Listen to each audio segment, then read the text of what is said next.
Bismillahirrahmanirrahim. Assalamu alaikum everyone. I hope you all are doing very well. I welcome you in the second phase of the classes. Today I'm going to give you a lecture on statement of cash flows. If you remember, you have studied this topic in class just before the lockdown, and then we continue this topic in the online classes just before the classes were separated into two phases. Today I'm going to repeat this topic, but not from the beginning. I will repeat it from the classification within the SCF. In this lecture, I will teach you how to prepare the statement of cash flows and what is the structure of statement of cash flows and what are the different methods through which we can prepare the statement of cash flows. In the end, I will explain the illustration.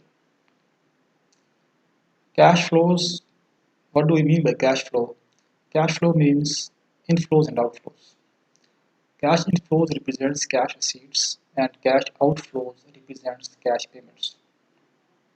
Since we know that the statement of cash flows is prepared for the period of time and not for the point of time. That period of time in the accounting is known as accounting period. So statement of cash flows reflects a certain accounting period. It means that the cash inflows and outflows that comes in the accounting period for which we are preparing the statement of cash flows, we consider those cash flows in the SCF. The cash flows that comes before that accounting period or cash flows that comes after that accounting period we do not consider in the preparation of the SCF. Cash flows are classified into three major business activities. Number one is operating activities. Number two, investing activities. Number three, financing activities. I will explain you these activities one by one.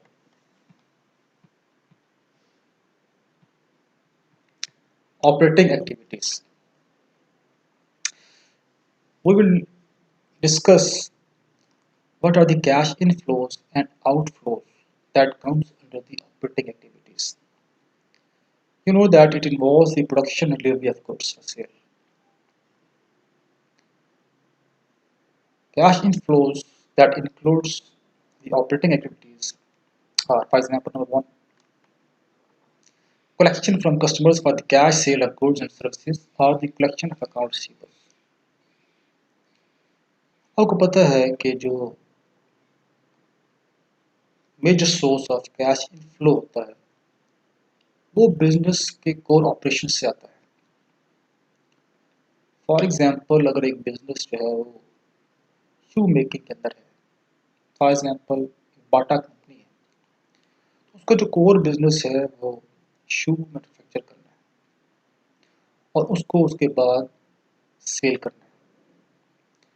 तो सबसे बड़ा जो cash inflow आएगा वो आएगा जब वो अपने शूज़ को बेचेंगे. So this is the major source of cash inflow for Bata company because this is their core business. अब दूसरी चीज़ ये है, the question is either you sell your goods on account, which means credit के ऊपर, or you sell your goods on cash. अगर आप cash पर cell करते हैं तो you are collecting cash directly from the customers at the time of sale. लेकिन अगर वो आप ऑन अकाउंट करते हैं यानी आप क्रेडिट के ऊपर करते हैं तो it means you are generating accounts receivables. और अकाउंट रिसीवेबल्स आपके वो कस्टमर्स हैं जिनसे आपने बाद में पैसे रिसीव करने हैं. तो हमारे पास जो कैश सेल हमने की थी वो तो नॉन होती है, लेकिन अकाउंट रिसीवेबल्स से जो कैश में कन्वर्ट हुए वो अभी नॉन नहीं है. तो हम क्या करेंगे, हम कैश रिसीव फ्रॉम कस्टमर्स निकालेंगे और अगर हमारे पास कैश सेल भी एग्जिस्ट करती है तो ये दोनों हमारे कैश इनफ्लोज हो जाएंगे and it comes under the operating activities. Cash inflows from operating activities, ये आपने याद रखना है कि this is the major source of cash inflow for a company. पहला और major source of cash inflow है वो है कैश रिसीव्ड फ्रॉम कस्टमर्स। हमने कस्टमर से आइदर आपका कंसर्न बिजनेस जो है इट्स अ मैन्युफैक्चरिंग कंसर्न और is it a merchandising concern और इज इट सर्विस कंसर्न। तो जो भी जिस भी बिजनेस का कोर बिजनेस होगा, कोर ऑपरेशंस होंगे जिसके थ्रू वो अर्न कर रहे हैं, वो उसका major source of cash inflow होगा। उसके बाद जो दूसरी और तीसरी चीज़ है वो अदर सोर्सेज ऑफ इनकम है। फॉर एग्जांपल अगर एक कंपनी ने दूसरी कंपनी के बॉन्ड परचेज किए या एक कंपनी ने दूसरी कंपनी को लोन दिए, तो किसी को लोन देना, किसी का बॉन्ड परचेज करना, बेसिकली आप इन्वेस्ट कर रहे हैं। उस इन्वेस्टमेंट के ऊपर आप रिटर्न एक्सपेक्ट कर रहे हैं या रिटर्न अर्न करेंगे। जो लोन्स होते हैं उसके ऊपर आपको पता है कि हम इंटरेस्ट अर्न करते हैं। तो जो इंटरेस्ट रिसीव करेंगे हम, वो हमारे पास ऑपरेटिंग एक्टिविटीज़ में आएगा। एक और पॉइंट बड़ा इंपॉर्टेंट है, वो ये है कि ये जो स्टेटमेंट ऑफ कैश फ्लोज हम प्रिपेयर कर रहे हैं, अगर हमको याद हो, हमने ये पढ़ा था शुरू में, ये स्टैंडर्ड के मुताबिक है। SFAS 95 जो स्टैंडर्ड है उसके मुताबिक हम इसको प्रिपेयर करें। उसके मुताबिक ये जो कैश इनफ्लोज और आउटफ्लोज जो हमने आइडेंटिफाई किए हैं ऑपरेटिंग में या इन्वेस्टिंग में या फाइनेंसिंग में, तो ये सारी की सारी उस स्टैंडर्ड के मुताबिक है। तो सेकंड चीज़ जो है वो इंटरेस्ट रिसीव्ड कर रहे हैं हम फ्रॉम लोन्स। जो हमने लोन्स दूसरों को दिए थे, हम उसके ऊपर जो इंटरेस्ट अर्न कर रहे हैं, तो this is the other source of income. तो ये हम आइडेंटिफाई करेंगे कि अगर बिजनेस ने किसी को लोन दिया है, अगर लोन दिया है तो फिर उसने कोई इंटरेस्ट रिसीव किया, अगर इंटरेस्ट रिसीव किया तो वो फिर कैश जो ऑपरेटिंग एक्टिविटीज़ के कैश इनफ्लोज में आएगा। जो तीसरा कोई मुमकिन सोर्स हो सकता है, वो इक्विटी इन्वेस्टमेंट्स के थ्रू हो सकता है। यानी आपने हमारी कंपनी ने किसी दूसरी कंपनी के शेयर्स परचेज कर लिए, तो ये जो शेयर परचेज किए हैं ऑब्वियस है कि ये भी एक इन्वेस्टमेंट की है। और इन्वेस्टमेंट क्यों की है? ताकि हम उसके ऊपर कोई रिटर्न अर्न कर सकें। तो वो जो रिटर्न होगा, वो कंपनीज आपको पता है कि जो रिटर्न आपको देती हैं वो डिविडेंड के फॉर्म में देती हैं। तो जो हम उसके ऊपर डिविडेंड रिसीव करेंगे, ये एक और सोर्स ऑफ इनफ्लो होगा। तो डिविडेंड जो है, जो रिसीव करना, it is another source of cash inflow and it comes under the operating activities. तो तीन चीज़ें हमने आइडेंटिफाई की हैं जो कैश इनफ्लोज में आती हैं from operating activities. Number one, cash received from customers. Number two, interest received for loans there, and number three is dividends जो रिसीव हमने किए। जो पेमेंट्स हैं, जो आउटफ्लोज हैं, ये इनफ्लोज से तीन, और आउटफ्लोज क्या क्या हो सकते हैं? तो आउटफ्लोज जो है वो किसी बिजनेस के,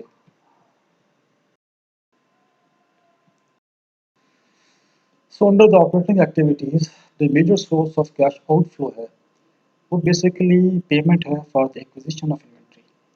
for example if it is a manufacturing concern, तो आपको पता है कि हमें रॉ मटेरियल परचेज करना पड़ता है। जैसे कि शुगर की इंडस्ट्री है या शुगर की कंपनी है, तो उनका जो रॉ मटेरियल है वो शुगर केन है, वो शुगर केन परचेज करेंगे। तो उनकी जो मेजर सोर्स होगा पेमेंट का, वो इन्वेंट्री के एक्विजिशन में ही होगा। इसी तरह अगर कोई मर्चेंडाइजिंग है कंपनी है, यानी जो कि होलसेल पे लेती है और उसको आगे रीसेल करती है, तो उसका भी जो मेजर सोर्स ऑफ पेमेंट जाएगी वो उसकी अगेंस्ट इन्वेंट्री होगी। इन्वेंट्री मेंटेन करेगा, उसको बाद में सेल करेगा। तो जो आउटफ्लो होगा, सबसे मेन जो मेजर सोर्स होगा पेमेंट के लिए, वो होगा acquisition of inventory.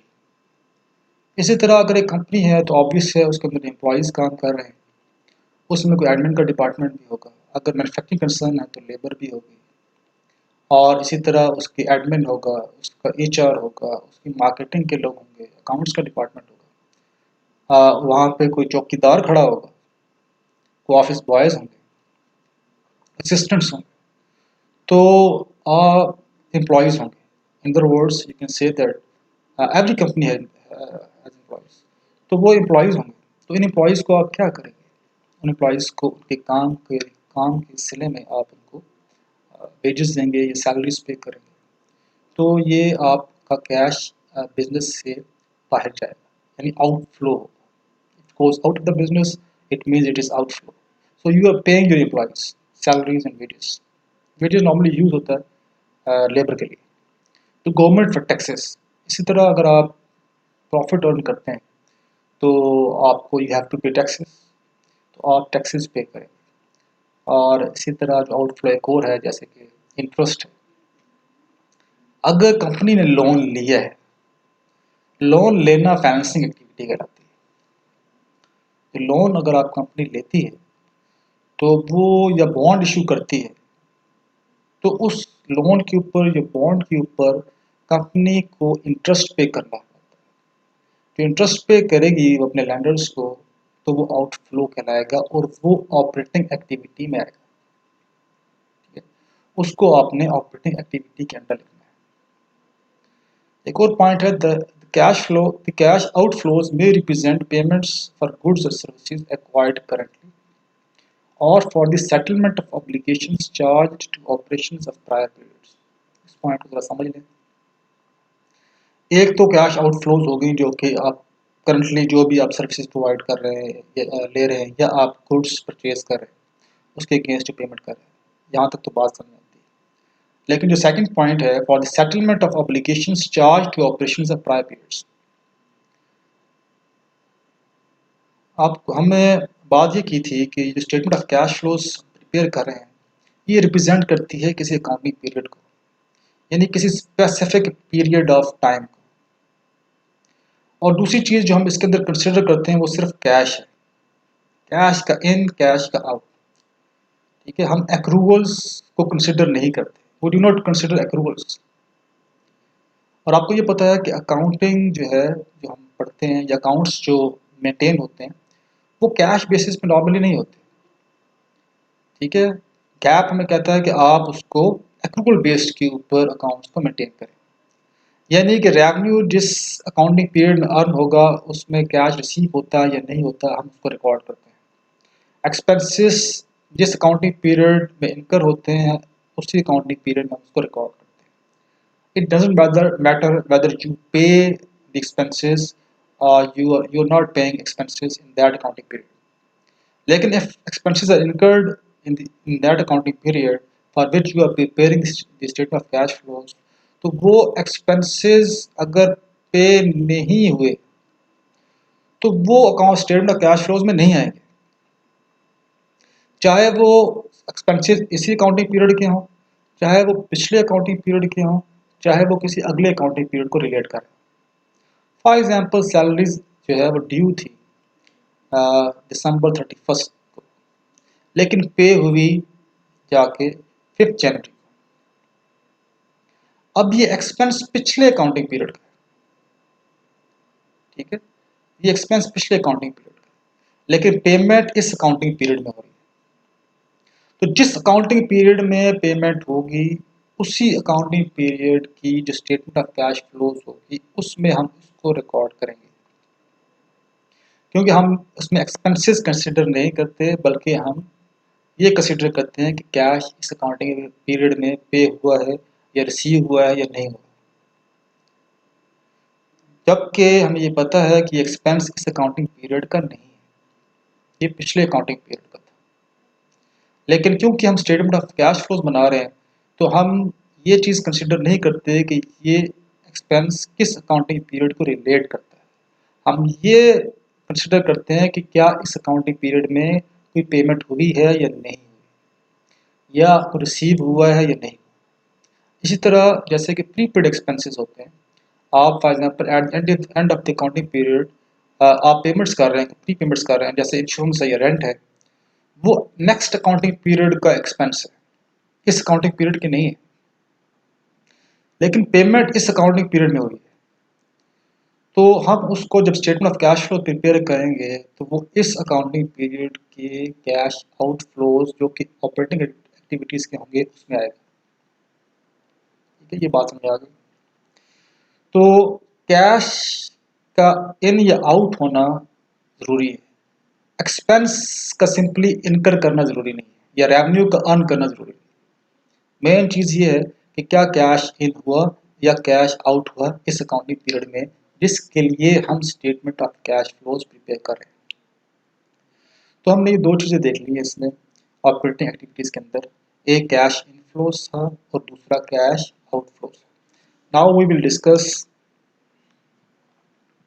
Investing activities.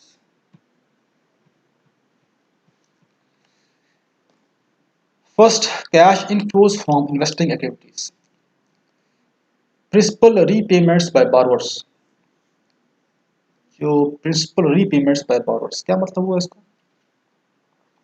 इसका मतलब ये है कि आपने जो बोरो किया था, सॉरी, आप जो बोरोवर्स हैं, आप बोरोवर्स आपको जो प्रिंसिपल अमाउंट है अगर वो रीपे कर देते हैं, it comes under the investing activities.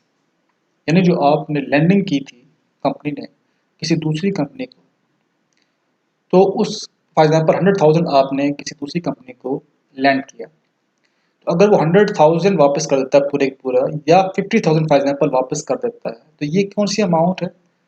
ये बेसिकली एक प्रिंसिपल अमाउंट है। अगर प्रिंसिपल अमाउंट वो रीपे करते हैं तो वो आएगा इन्वेस्टिंग एक्टिविटीज के अंदर। जबकि अगर इसके ऊपर अगर हम इंटरेस्ट रिसीव करते हैं तो that will come under the operating activities. But if the borrower is repaying its loan, means repaying its principal amount, it comes in the inflows of investing activities। क्योंकि उसने हमें जो हमने उसको लोन दिया था, जो उसकी एक्चुअल अमाउंट थी, उसका हाफ या उसका क्वार्टर या फुल अमाउंट उसने हमें वापस कर दी। दूसरी चीज़ है the sale of assets such as number 1 debt और equity securities of other firms. आपने अगर किसी दूसरी कंपनी के शेयर्स परचेज किए हुए थे या आपने किसी दूसरी कंपनी का बॉन्ड परचेज किया हुआ था और उसको अगर आप मार्केट में सेल कर देते हैं, उसको अगर आप बेच देते हैं, तो आप ऑब्वियस है कि कैश रिसीव करेंगे। मैंने पहले कहा था कि किसी कंपनी का बॉन्ड परचेज करना इन्वेस्टमेंट है, because I am investing money, because I am expecting some return on that investment. क्योंकि इन्वेस्टमेंट वही होती है जिसके ऊपर आप कोई एक्सपेक्ट कर रहे होते हैं रिटर्न। तो किसी कंपनी का जो बॉन्ड परचेज करने का मतलब है कि ये आप इन्वेस्ट कर रहे हैं, और किसी कंपनी के शेयर परचेज करने का मतलब यही है कि आप उस कंपनी में इन्वेस्टमेंट कर रहे हैं। क्योंकि बॉन्ड के ऊपर आपको इंटरेस्ट या डेट आपने किसी को दिया, आपको इंटरेस्ट मिलता है, और अगर आप शेयर्स कंपनी की परचेज करते हैं तो उसके ऊपर आपको डिविडेंड मिलता है। तो इसमें इन्वेस्टिंग एक्टिविटी के इनफ्लो में आएगा वो ये है, अगर हम बॉन्ड जो हमने किसी कंपनी का परचेज किया था उसको मार्केट में सेल कर देते हैं, या जो शेयर्स हमने परचेज किए थे हम उसको मार्केट में सेल कर देते हैं, तो उससे हमें कैश रिसीव होगा। एंड दैट कैश जो इनफ्लो है, it comes under the investing activities. जो दूसरी चीज़ है एसेट्स में, वो है प्रॉपर्टी, प्लांट एंड इक्विपमेंट। अगर आप अपने बिजनेस में से कोई इक्विपमेंट बेच देते हैं, कोई मशीनरी बेच देते हैं, कोई बिल्डिंग बेच देते हैं, अपना कोई प्लांट बेच देते हैं, अपनी कोई प्रॉपर्टी निकाल देते हैं, उसको सेल कर देते हैं, तो ये हमारे एसेट्स हैं। और एसेट्स आपको पता है कि इन्वेस्टमेंट्स होती हैं, क्योंकि आपने उसके अंदर इन्वेस्ट किया होता है, एम्प्लॉय किया होता है, आप उसे अर्न कर रहे होते हैं, तो आपकी बिलोंगिंग्स होते हैं।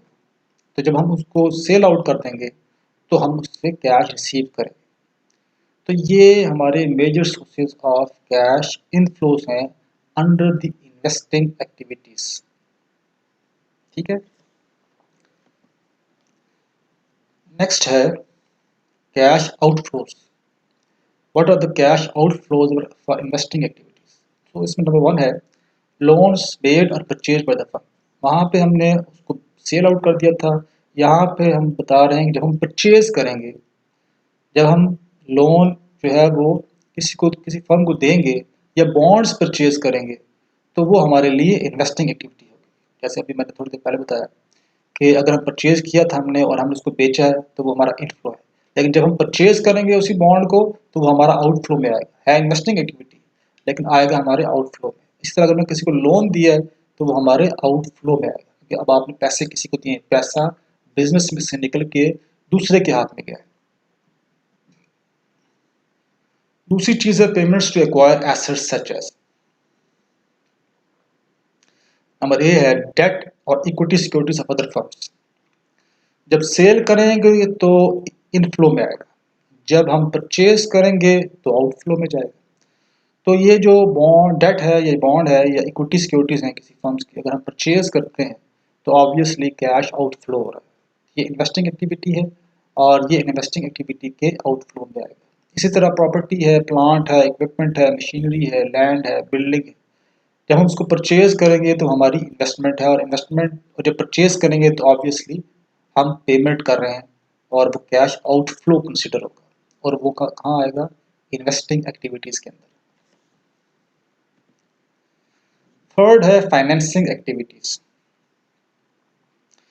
तो first of all cash inflows from financing activities, number one is the proceeds from the issuance of equity securities.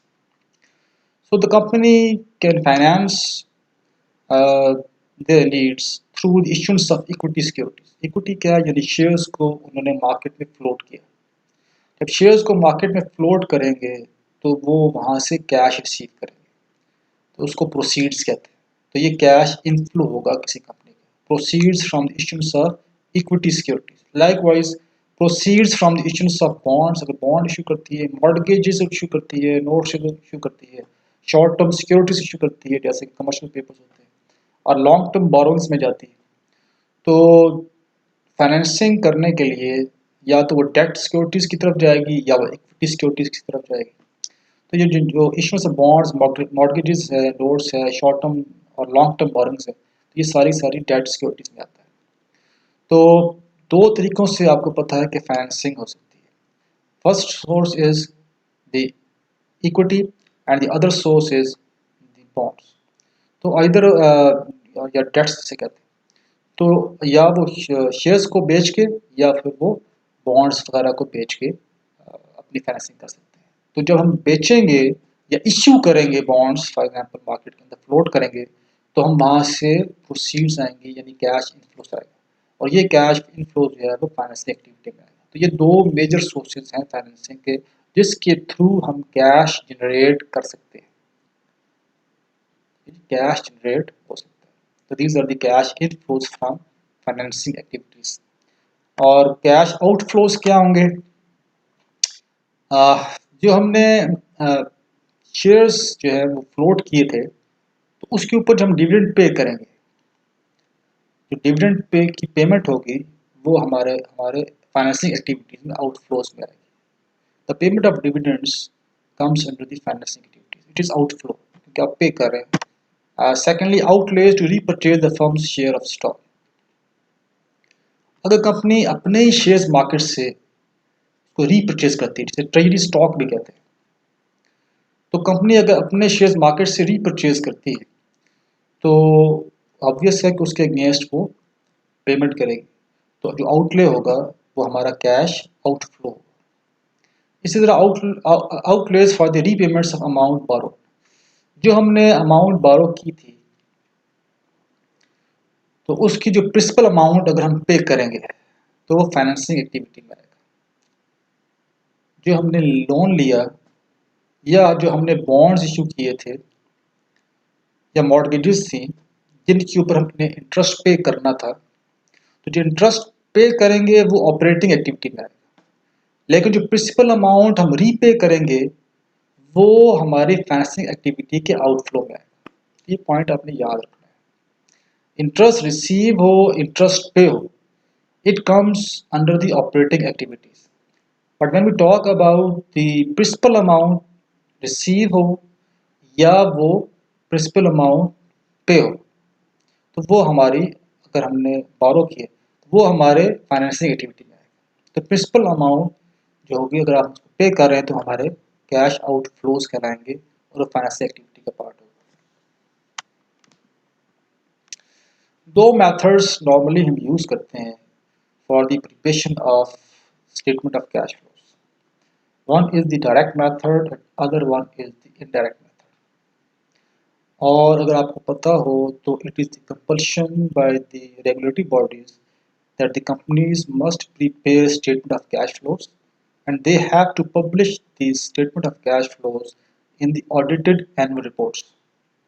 तो ये मस्ट होता है कंपनी के लिए कि वो स्टेटमेंट ऑफ कैश फ्लोज को प्रिपेयर करे और फिर उनको जो है वो पब्लिश भी करे एनुअल रिपोर्ट्स के अंदर। और दूसरी चीज़ ये है कि अगर आपने कभी एनुअल रिपोर्ट्स को स्टडी किया हो तो वहाँ पे जो स्टेटमेंट ऑफ कैश फ्लोज आपको नज़र आएंगी वो ज़्यादातर इनडायरेक्ट मेथड से बनी होती है। इनडायरेक्ट मेथड जो है उससे एक तो वो बड़ा आसानी से बन जाती है, जल्दी बन जाती है, एक बेनिफिट ये होता है। लेकिन उसका दूसरा बेनिफिट ये होता है कि कंपनीज अपनी सारी इंफॉर्मेशन जो है वो पास ऑन नहीं करना चाहती, और इसलिए वो इनडायरेक्ट मेथड के थ्रू जो है वो रिक्वायरमेंट्स को पूरा करते हुए उसको पब्लिश करा देती है। लेकिन जब अपने इंटरनल एनालिसिस के लिए वो यूज़ करती है तो फिर वो डायरेक्ट मेथड यूज़ करती है, क्योंकि डायरेक्ट मेथड से हमें डायरेक्ट सोर्सेज का पता चलता है कि कैश कहाँ से रिसीव हुआ है और कैश किन टर्म्स के अंदर पे किया है। और जो दोनों में मेथड में डिफरेंस है वो सिर्फ ऑपरेटिंग एक्टिविटीज़ में, इन्वेस्टिंग और फाइनेंसिंग एक्टिविटीज़ में दोनों पे सेम मेथडोलॉजी अप्लाई होती है। वो आगे करके भी हम देखते हैं कि हम कैसे अप्लाई करें।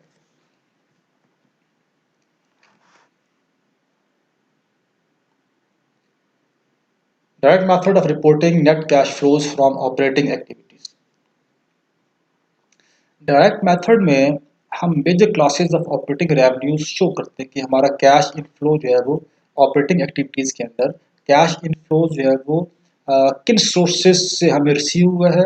इसी तरह major classes of operating expenses हम शो करते हैं कि कैश आउटफ्लो जो है वो एक्सपेंसेस जो हमारे ऑपरेटिंग एक्सपेंसेस उसके अगेंस्ट जो है वो हमने कहाँ कहाँ पे किया है। तो इसका जो डिफरेंस आएगा, the difference between the cash inflow and outflow represents the net cash flow from operating activities. तो इसको जो इनफ्लो और आउटफ्लो का जो डिफरेंस होगा वो हमारा net cash flow from operating activities होगा। तो जहाँ से हमें ये पता चलेगा कि हम सरप्लस में हैं या हम कहीं डेफिसिट में जा रहे हैं।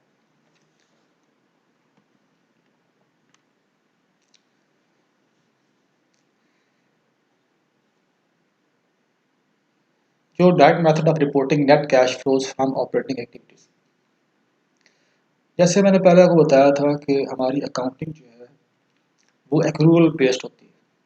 तो जो हमारा इनकम स्टेटमेंट जो जो बनी है उसमें जो आपको इनकम शो हो रही है या एक्सपेंसेस शो हो रहे हैं, तो ये सारे के सारे एक्रूअल बेस्ड होते हैं। तो हम ये नहीं कह सकते कि जो रेवेन्यू हमें अर्न किया है, जो इनकम स्टेटमेंट में शो हो रहा है, इतना ही कैश हमने रिसीव किया है। इसी तरह हम ये नहीं कह सकते कि जो एक्सपेंसेस इनकर हुए हैं, जो कि शो हो रहे हैं इनकम स्टेटमेंट में, इतना जो एक्सपेंसेस हैं इनके अगेंस्ट हमने इतना ही कैश पे किया। तो हमें कर स्टेटमेंट ऑफ कैश जब हम बनाते हैं तो हमें उस एक्रूअल बेस्ड जो नेट इनकम है या एक्सपेंसेस या रेवेन्यू है उनको हमें कन्वर्ट करना पड़ता है कैश बेसिस के अंदर, ताकि हम ये देख सकें कि कैश कितना रिसीव हुआ है इन टर्म्स ऑफ रेवेन्यूज और कैश कितना पे हुआ है या आउटफ्लो हुआ है इन टर्म्स ऑफ एक्सपेंसेस। तो उसमें सबसे पहली चीज़ जो है वो इनफ्लोज हम देख लेते हैं कि cash received from customers, number one point है कि हमारा कैश कितना रिसीव हुआ है through customers. Secondly, how much cash receive from interest. And third source is cash receive from dividends, जो कि हमने अभी डिस्कस भी किया था। तो ये हमें यहाँ पे कैलकुलेट करना पड़ता है, how much cash is receive from customers. फिर हमें ये देखना पड़ता है कि how much cash is receive from interest and how much cash is receive from dividends. मैं इसकी एग्जांपल छोटी दे देता हूँ आपको कस्टमर्स की, फिलहाल इलस्ट्रेशन में आपको ज़्यादा इसको एक्सप्लेन करेंगे। तो अकाउंट रिसीवेबल्स में फॉर एग्जांपल आपके पास क्लोजिंग बैलेंस में अकाउंट रिसीवेबल में आपके पास जो इस साल का क्लोजिंग है उसमें, यानी पिछले साल का क्लोजिंग और एक इस साल का क्लोजिंग। पिछले साल क्लोजिंग इस साल का ओपनिंग हो जाएगा, इस साल का क्लोजिंग नेक्स्ट अकाउंटिंग पीरियड का ओपनिंग हो जाएगा। तो जो पिछले साल का अकाउंट रिसीवेबल्स का जो बैलेंस शो हो रहा है, इसका मतलब है कि लास्ट ईयर या लास्ट अकाउंटिंग पीरियड में ये रिसीवेबल रिसीव नहीं हुए थे, और जो बैलेंस इस साल के एंड पे शो हो रहा है इसका मतलब है कि ये वो बैलेंस है जो इस दफ़ा रिसीव नहीं हुआ, यानी कैश में कन्वर्ट नहीं हुआ। फॉर एग्जाम्पल आपके पास अकाउंट रिसीवेबल्स में जो ओपनिंग बैलेंस था वो 10,000 था और जो क्लोजिंग बैलेंस था वो फॉर एग्जाम्पल 30,000 था, और आपने जो इस साल सेल्स की है, और हम ये एज्यूम कर रहे हैं कि बिजनेस नॉर्मली जो है वो क्रेडिट के ऊपर सेल्स करते हैं, तो हम ये अभी एज्यूम कर रहे हैं कि सारी सेल्स क्रेडिट के ऊपर। फॉर एग्जाम्पल ये सेल्स को 100,000 रुपीज़ की थी, तो 100,000 रुपीज़ की आपने सेल की है और आपने अकाउंट रिसीवेबल्स आपके पास ओपनिंग बैलेंस में पड़े हुए हैं 10,000 और क्लोजिंग बैलेंस में पड़े हैं 30,000। लेकिन अब हम यहाँ से कैसे बता सकते हैं कि कैश कितना रिसीव हुआ है इस साल? तो हम जब तक ये कैलकुलेट नहीं करेंगे, हम ये नहीं बता सकते कि how much cash is received in this accounting period from customers. तो हम क्या करेंगे? हम ये करेंगे कि ओपनिंग अकाउंट रिसीवेबल्स में जो सेल्स हमने इस साल की है उसको ऐड कर लेंगे।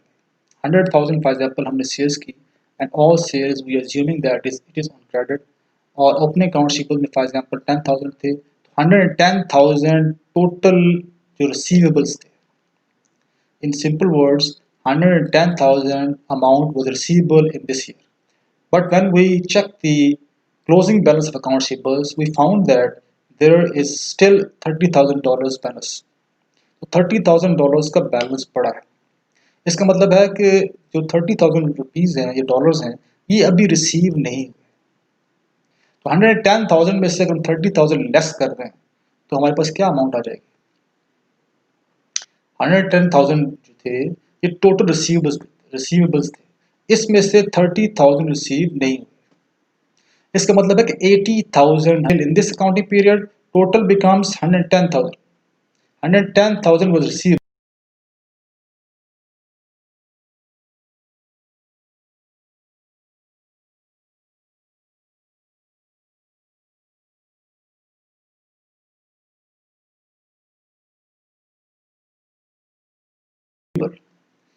and how much was in the closing balance? 30,000 rupees. So 110 minus 30, it means we received 80,000 in this accounting period. तो इसी तरह ये कैश रिसीव फ्रॉम इंटरेस्ट है, इसकी भी कैलकुलेशन होती है, और कैश रिसीव फ्रॉम डिविडेंड इसकी भी कैलकुलेशन होती है।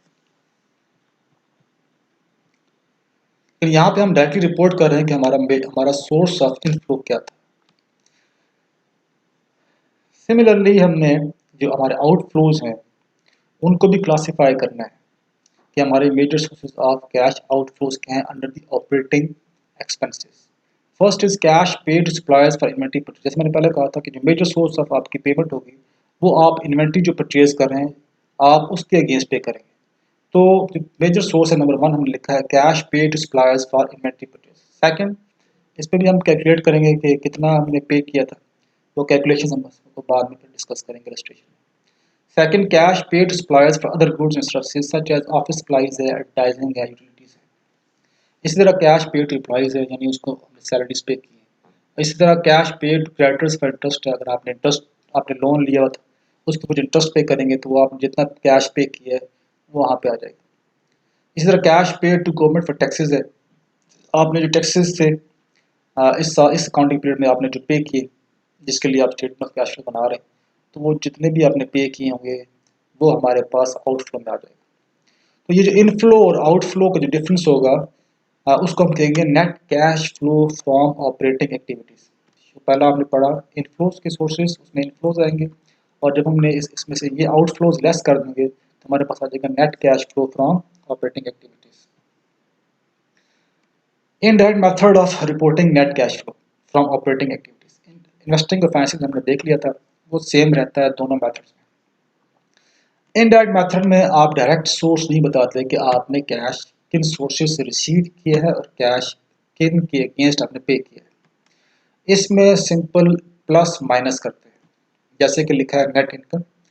नेट इनकम में सबसे पहली चीज़ जो ऐड की जाती है वो डेप्रिसिएशन, यानी नॉन कैश एक्सपेंस जो भी होगा, नॉन कैश एक्सपेंस। तो नॉन कैश एक्सपेंसेस कौन से होते हैं? डेप्रिसिएशन होती है, यू नो दैट, और एमोर्टाइजेशन होती है, और डेप्लीशन होती है। डेप्रिसिएशन जो है वो आपको याद होगा, डेप्रिसिएशन जो है वो चार्ज होती है जो आपके टेंजिबल एसेट्स होते हैं। अमोर्टाइजेशन जो चार्ज होती है वो होती है इंटेंजिबल के ऊपर, जैसे फॉर एग्जांपल पेटेंट्स। और डेप्लीशन जो चार्ज होती है वो नेचुरल रिसोर्सेज के ऊपर होती है, ठीक है, जैसे ऑयल ड्रिलिंग कर रहे हैं, गैस निकाल रहे हैं, तो वहाँ पे डेप्रिसिएशन आप नहीं चार्ज करते, डिप्लीशन को चार्ज करते हैं क्योंकि डिप्लीट हो जाते हैं रिसोर्सेज। तो सबसे पहला काम अगर आप इनडायरेक्ट मेथड के थ्रू बना रहे हैं स्टेटमेंट ऑफ कैश फ्लोज और उसकी ऑपरेटिंग एक्टिविटीज को कैलकुलेट कर रहे हैं, तो वहाँ पे आप नेट इनकम के अंदर जो आप सबसे पहली चीज़ ऐड करेंगे वो होगी डेप्रिसिएशन। अगर गिवन है डेप्रिसिएशन, एमोर्टाइजेशन है, डेप्लीशन है, ये तीनों चीज़ें एग्जिस्ट करती है, तो तीनों के तीनों ये दोनों तीनों आपको पता है ये नॉन कैश एक्सपेंस है, क्योंकि इसके अगेंस्ट को पेमेंट नहीं होती और ये एज एन एक्सपेंस ट्रीट होती है, रिकग्नाइज होती है अकाउंटिंग पीरियड में। हम इसको ऐड बैक कर देंगे ताकि हम कैश बेस निकाल सकें। फिर उसके बाद जो है वो अकाउंट रिसीवेबल्स में आपका वर्किंग कैपिटल आ जाता है ऊपर वाला, क्योंकि ऑपरेटिंग जो एक्टिविटीज़ हैं उसको जो शो कर रही है चीज़ वो आपका करंट एसेट्स करंट लायबिलिटीज़ वाला पोर्शन होता है, जिसे आप वर्किंग कैपिटल कहते हैं, क्योंकि ऑपरेशंस जो है वो वर्किंग कैपिटल उसको सपोर्ट कर रहा होता है। तो उसके नीचे अगर आप एसेट साइड पर जाएंगे तो वो आपके फिर जो फिक्स्ड एसेट्स हैं वो आपकी इन्वेस्टमेंट्स होती है। तो सब जो हमने ऊपर देखना है, यानी कि जो शुरू में हम लिखते हैं करंट एसेट्स और दूसरा करंट लायबिलिटीज़, तो इस पोर्शन में हमने इंक्रीज और डिक्रीज देखना है। तो अगर अकाउंट रिसीवेबल्स इंक्रीज करेंगे तो हम उसको इसमें से लेस कर देंगे, और डिक्रीज करेंगे तो हम उसको ऐड बैक कर देंगे। जब हम क्वेश्चन करेंगे तो आपको ऐसा समझ में आएगी कि क्या हो रहा है। और इसी तरह इन्वेंट्रीज अगर इंक्रीज करेंगी तो उसको लेस, डिक्रीज करेंगे तो ऐड। सिंपल रूल ये है कि अगर करंट एसेट्स इंक्रीज करेंगे तो लेस कर देंगे और डिक्रीज करेंगे तो उनको हम ऐड कर देंगे। इंक्रीज करेंगे तो उनको हम लेस कर देंगे और डिक्रीज करेंगे तो हमको ऐड बैक कर देंगे। इसी तरह जो लाइबिलिटीज़ हैं ये उसके ऑपोजिट है। अगर लाइबिलिटीज़ यानी करंट लाइबिलिटीज़ इंक्रीज करेंगी तो ऐड और डिक्रीज करेंगी तो लेस। जैसे अकाउंट्स पेबल है, इंक्रीज हुआ तो हमने उसको ऐड कर दिया और डिक्रीज हुए तो हम उसको लेस कर देंगे। इसी तरह अक्रूड सैलरी डिक्रीज, इंक्रीज का मतलब क्या है? डिक्रीज का मतलब ये है कि आपके पास 2 पॉइंट ऑफ टाइम के ऊपर बैलेंस शीट्स जो है वो अवेलेबल होंगी। एक जिसके लिए आप जिस साल आप बना रहे हो स्टेटमेंट ऑफ कैश फ्लोज, एक पिछले साल की पड़ी हो जो कि ओपनिंग हो जाएगी और इस साल की क्लोजिंग। तो अकाउंट रिसीवेबल में फॉर एग्जांपल पिछले साल ओपनिंग बैलेंस जो पिछले साल का जो क्लोजिंग था, इस साल का जो ओपनिंग है उसमें फॉर एग्जांपल जो है वो 20,000 पड़े और इस साल के क्लोजिंग में फॉर एग्जांपल 30,000 पड़े, तो इसका मतलब है अकाउंट रिसीवेबल इंक्रीज कर गए। तो हम उसको 30 में से 20 निकालेंगे तो 10,000 डिफरेंस है, 10,000 से इंक्रीज कर उसको हम लेस कर देंगे। ठीक है, 10,000 इंक्रीज करने का मतलब है कि आपने कैश रिसीव नहीं हुआ जो कि इसमें शो हो रहा है शेयर्स की शक्ल, हम उसको लेस कर देंगे। ठीक है, इसी तरह जो लाइबिलिटीज हैं वो भी इस तरह इंक्रीज डिक्रीज जो है वो हम 2 पॉइंट ऑफ टाइम के ऊपर बैलेंस शीट्स को कंपेयर करने से पता चलेगा कि वो क्या इंक्रीज हो रहा है या डिक्रीज हो रहा है। तो आखिरी जो लास्ट है उसमें है गेन या loss on sale of investments. ये अदर सोर्स ऑफ इनकम में आता है, ये लॉस आता है, यानी आपने इन्वेस्टमेंट्स की थी और उसके ऊपर आपको कोई गेन हुआ है या लॉस हुआ है। अगर गेन होगा तो लेस कर देंगे, ये आपको इनकम स्टेटमेंट से मिलेगा। ये इन्फॉर्मेशन जो है वो आपको इनकम स्टेटमेंट से जो करंट जो इनकम स्टेटमेंट होगी वहाँ से मिलेगी। तो जो गेन होगा हम उसको लेस कर देंगे और जो लॉस होगा हम उसको ऐड बैक कर देंगे। और इसके बाद जो हमारे पास लास्ट में एंड की जो चीज़ बचेगी उसे कहेंगे net cash provided by operating activities. Net cash provided by operating activities. ठीक है, तो ऑपरेशन से जो हमने कैश इन यानी जो भी कैश इनफ्लो आउटफ्लो होगा उसके बाद अगर ये प्लस आता है तो इसका मतलब है कि हम सरप्लस है, यानी कि हमारे रेवन्यूज हमारा कैश इनफ्लो ज़्यादा था आउटफ्लो कम है। और इसी तरह अगर ये नेगेटिव है तो इसका मतलब है कि आउटफ्लो ज़्यादा और इनफ्लो कम है। नेक्स्ट वीडियो में हम रजिस्ट्रेशन को देखेंगे कि किस तरीके से हम इस स्टेटमेंट ऑफ कैश फ्लोज को प्रिपेयर करें। तो आज के लिए इतना ही है।